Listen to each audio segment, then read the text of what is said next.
coming tonight and joining us for this. We have a great panel put together, and we'll let them go through their introductions in just a few minutes. I want to introduce your moderator for the evening, Erin Robbins. She'll be keeping everybody on track. Well, this is really meant to be very informative for you as well, so feel free to ask questions, challenge the information you're hearing. Just let's make this as interactive as possible. A couple logistics for you. We're going to introduce Erin in just a minute, who's our host from Tagged tonight. So I'd like to say thanks to Tagged for opening up their fabulous space. If you're going to tweet, Facebook post, shoot video, photos, anything, if you could use the hashtag SMCSFO, and we'll get things going. That we'll try to curate it. At the end of the event, we'll try to put together a little summary post as well, so we'll kind of send that around to everybody too. With that, I'm going to turn it over to Erin for any more logistics. Hi guys, so I'm Aaron with the marketing department here at Tagged. We are very happy to have you guys, and we're honored to be able to host your event, so we hope you have a good time here. Just some quick logistics. Bathrooms are right there. It's an exit sign, so if you need to use the restroom, there's that. Otherwise, everything should be fine. I'll be floating around in the back, so if you have any questions or anything, just find me and I'll help you guys out. And then our VP of Marketing, Steve Sarner, will actually be in a little bit, and then he'll also give you guys a quick little talk about Tagged as well, so if you're curious about the company, that'll happen. I do apologize for the little, what's it called, the his sound that you hear. It's because of the projector. I apologize for that, but otherwise everything should be good. But yeah, thanks guys, and I hope you have a good time. Thanks, Aaron. Thank you, and thanks to our sponsor, Marketo, over here, Jason. We have a couple of $25 iTunes gift cards will be given away later tonight. So most of you probably have put your business card in the front desk. If you have not done that, let us know. We'll make sure you're in the running. And then we also have 2 books, not measurement and analytics related, but they're good books nonetheless. The first one is The Social Media Strategist by Christopher Barger, who's the former CMO of GM. And then the next one... Social, sorry, not CMO. Social, though.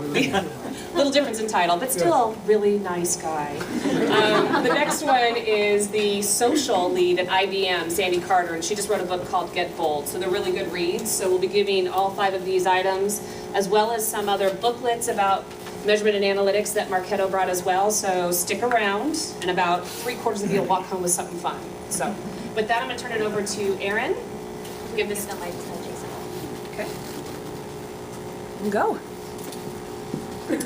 Hey everyone. Okay, so what we're gonna do, just to kind of introduce a little bit of a setup for how the panel will work tonight, is we have a series of about 9 or 10 questions that we're gonna start out with. These are meant to kind of get the conversation started, set a bit of a baseline, and then we'll allow you guys to ask questions and throw feedback in as well as we go along. I'll ask the question, then I'll give each panelist about 1.5 to 2 minutes to answer. And after that, we'll wrap it up, and we can always come back and touch on other things. We want to make sure that we give everybody some time to chat. What we'll start out with first is everybody can have about 30 seconds to say a little bit about who you are and why you're here today. My name is Jason Miller. I run the social strategy and content management at Marketo, which is marketing automation software and revenue performance management. Content is a huge driver for us, and social is vital for our B2B strategy. So I'm Travis Wallace. I'm the director of API at People Browser and Cred. I lead API distribution and enterprise deals in that department, and we think data is magic, and we're trying to enable other companies, startups, enterprise companies to use our data in more interesting ways. Great. Hi, everybody. I'm Carla Burke, Senior Vice President of Sales with Buddy Media. I head up our office here in San Francisco, which just opened a few weeks ago, so we're excited about that.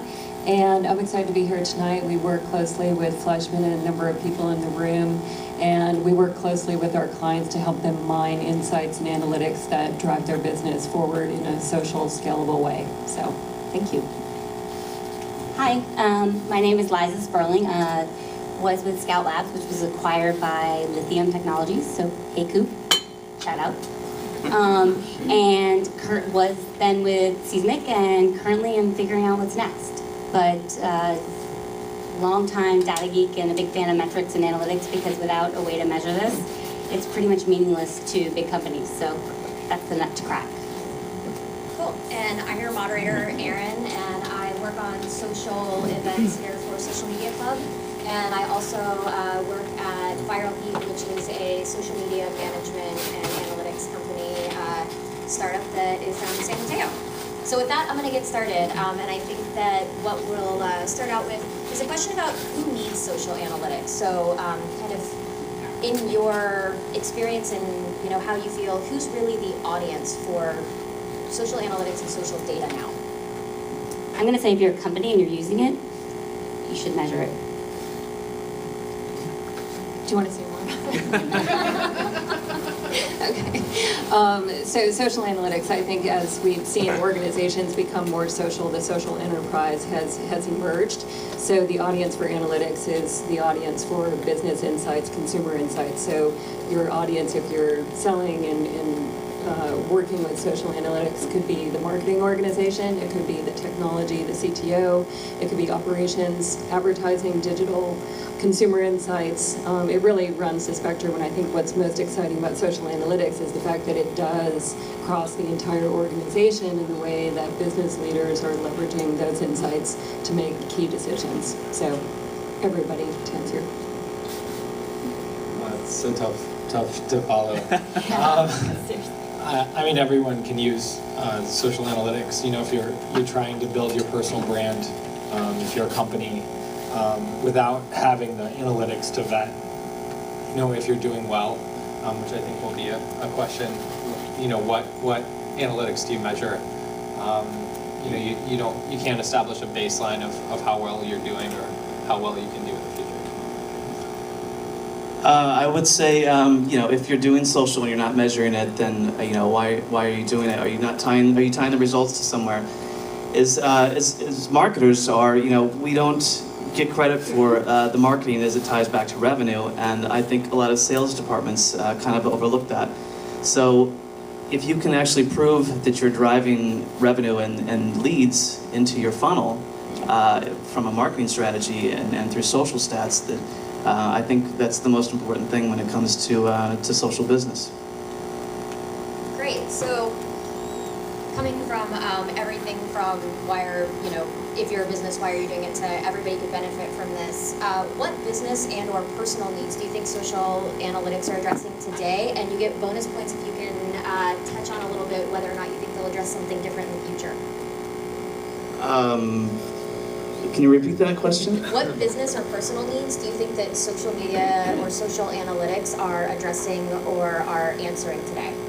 Well, I think the number one thing is just reach, engagement, and organic traffic. I mean, social is everybody's there's a misconception that it's free, but it's the people and the processes and the technology that you have to put into it to actually get something out of it. But I think it's vital to a company trying to get the word out on something, and it's all about the messaging and the reach and what you do with that information to move your marketing plan further. Tough question. That is a tough question. I think we're at a point now where we're thinking about reach and engagement, but the next sort of generation of this is actually who's amplifying your message and who's actually consuming that message, and also impact, right? So as we continue down, the social media, the social media funnel, I guess, as it's now converting to, impact will be more measurable. What communities you're touching, who is actually engaging with your comments across all of their social networks, will become more transparent. And at that point, that's where social media metrics and analytics become even more important, because you can track that to sales and how you're growing, and it can even become more dependable. Yeah, I totally agree. I think tracking all of the activity is really critical, and for brands or for consumers, it seems to be really about connecting. So whether it's connecting a brand to their audience, driving that audience, or it's a consumer connecting to your friends and family and the people that you care about in your personal networks, social media enables connections.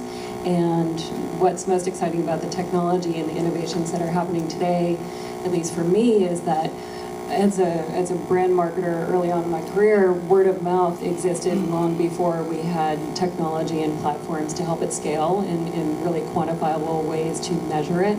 And so with the emergence of technologies now, not only to help you scale your influence, your content, your relationships, your engagement, the things that you care about, but also the analytics to help understand how important those things are. I think it's just really fascinating, whether you're a consumer just wanting to share photos from your kid's birthday party or recipes on Pinterest.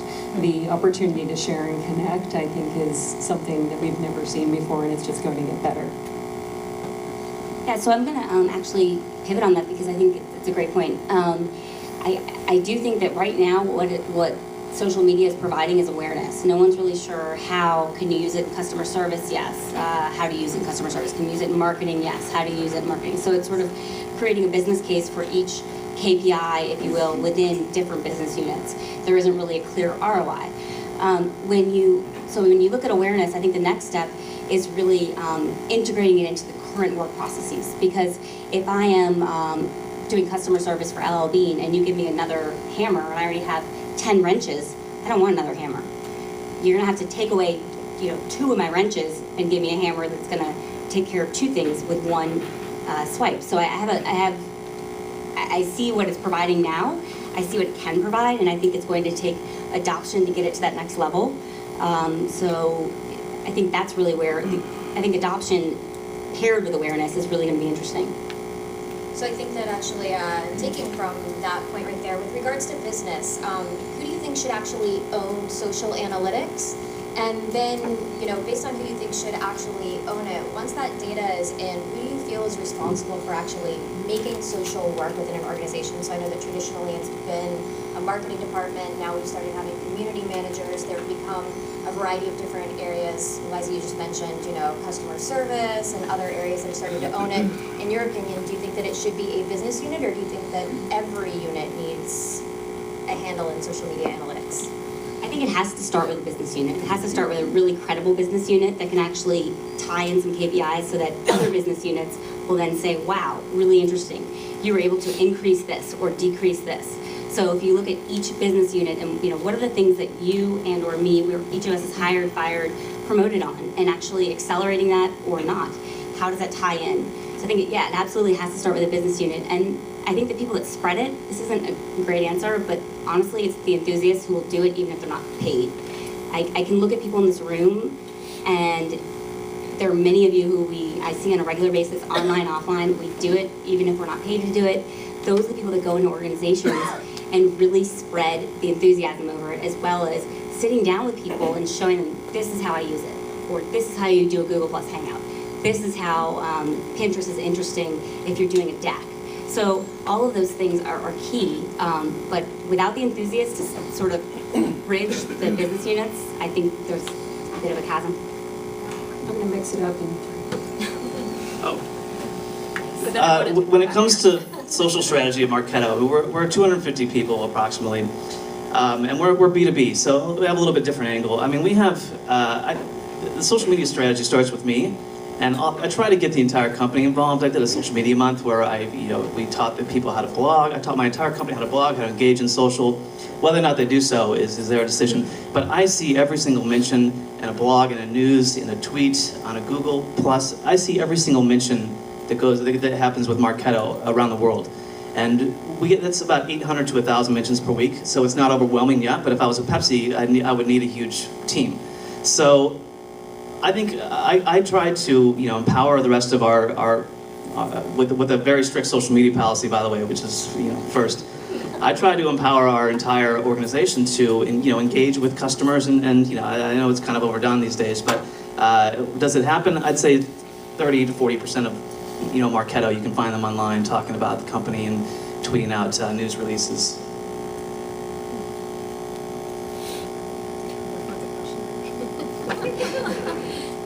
I'm going to pivot on the question. so hard. I mean, I think... It might make you come back to it if you pivot too hard. Okay. Well, I think that, all business units can use social. It's just a question of how you can make them impactful, right? And having someone that really wants to lead the charge and educate the other people and to use it and also build it into their KPIs. For example, like internally, we use Cred to sort all of our leads for people that sign up for our platform, right? And what we found is that if we reach out to people that have higher outreach on Cred, the propensity to respond to something, we get better response rates, right? So it really, that's just one case where it's a sales example. But in other cases, they may have consumer insights for advertising, or consumer social insights for engagement, or for the spread of a campaign around a specific metric.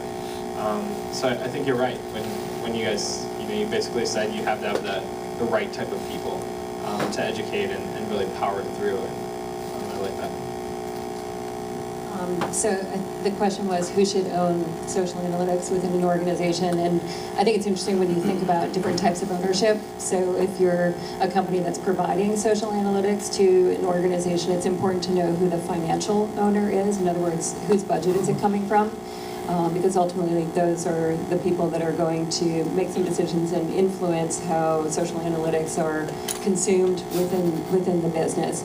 And then there's the actionable owner who's going to be leveraging the insights and the analytics to actually make those decisions. So financial ownership and actionable ownership, and typically the financial ownership, they can come from the same place, but in organizations where they have the most success in leveraging insights, what we've seen at Buddy Media are the organizations that have analytics in operations and tied to the consumer. So as close as possible to the consumer to be able to extract those key insights and be able to put them into action. So speaking of metrics, do you guys have metrics that you feel are important for businesses to track on a regular basis? And are there metrics that you think that businesses are currently missing or not paying enough attention to when it comes to social? I think I have two sets of metrics. I have metrics that I use for myself, and I have metrics that I report to my CMO and above. The metrics I use are, engagement, retweets, comments, blog comments, just the basic kind of, I know some people call them vanity metrics, But I basically use those to kind of adjust my messaging, adjust my content, see what I need to be writing about, see what problems are out there I can solve. And then the contents are the metrics that I report to my CMO are more of like increase in organic traffic, increased leads, increased opportunities. The lead source, original lead source, like when we get a lead into Marketo, we have a pretty long buy-in cycle. Was social media the original lead source? It's funny because 40% of our customers have first touched with us through social and a piece of content. That's pretty remarkable. That some white paper somewhere, or some definitive guide, or even a blog post or a tweet brought that customer down our revenue cycle. And that could be a 2-month, 3-month to a year cycle. And I would say, I would choose, there's so many metrics out there, but I would focus on 5 main metrics to report to my boss to show that I'm actually contributing. The social's driving leads and ultimately driving revenue. I would report like 5 of those top metrics to my CMO, and then I would keep the rest in-house in like an Excel sheet, and just kind of monitor I A/B test my tweets and my blog posts and see what's working and see what's not working. And then adjust accordingly, and hopefully it goes in the right direction. Wow, okay, so I don't have a list of 5 that I can say are the gospel. There are so many. One of my favorite slides in the world, and I think Coop's seen it, is Margaret Francis's slide of all the different metrics that people are tracking, and it's a cesspool. There is really no, I don't think at this point, I don't think there really is a standard. I think that's what we're working towards, and I think it's going to change by business unit, right? So if I'm in sales, like you said, it's going to be conversions, right? Conversions. If I'm in marketing, I need to be able to produce how many leads am I driving in the pipeline, how many are actually qualified leads. It's going to be a very different picture. I think one of the things that the challenges I see, and this probably isn't answering the question, is that Coop and I both know, we all know that it gets very messy. So if you saw my tweet and I call you and you're in sales, or do you get credit for that, or does the person in marketing who actually did a great blog post? So I think the missing link here is actually SEO. So there's going to be, I think, a huge shift in not only just the social space, but also how do we tie that into the SEO space? Because all of this content is not just living in the Facebook sphere. If it's on Facebook, it should also be accessible by a search engine, right? So I think that's really where it gets interesting, is figuring out how is it going to flow into the rest of the world as opposed to being kept in this wonderful little fishbowl? And then how are we going to slice and dice it? And frankly, in some of those cases, I'm not sure we can. If we look at Coca-Cola, like what did they invest in that brand? I don't know how you determine ROI. I don't know how you determine ROI of a blimp, but ultimately, there's going to have to be some amorphous areas where we're going to have to sort of trust a general guideline to get it to sales, to get it to support, or save money on each call, you know, response time, whatever. So I think that it's going to be a bit of trial and error. I wish it were a quick and easy answer. I totally agree. There is no one answer, which is so frustrating sometimes when you're a marketer and you really just want that one answer, that one formula. At Buddy Media, we work a lot with brands to understand not only some of the metrics that Jason mentioned, like likes or links or shares or comments or retweets, but also looking at the type of content, the type of content and the time of day that it was shared and where it was shared and how it was shared. So all of those elements create a context that I think is helpful in understanding performance and engagement metrics. So if you're a brand like a Coca-Cola and you know in certain parts of the world that consumers love to upload videos, then you're generally going to focus your budget on some video and some really dynamic and engaging user-generated content opportunities.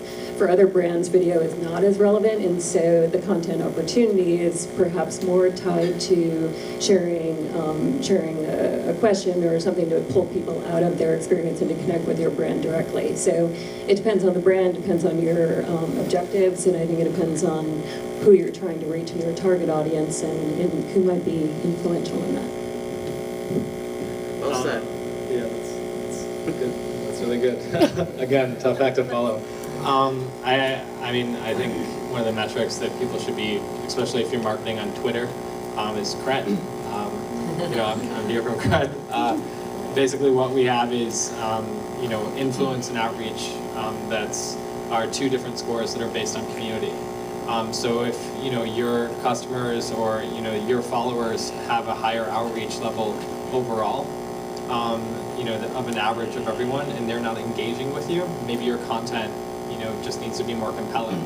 But if they're not actually engaging or, you know, responding to people's tweets at all, then, you know, maybe you actually just need different followers.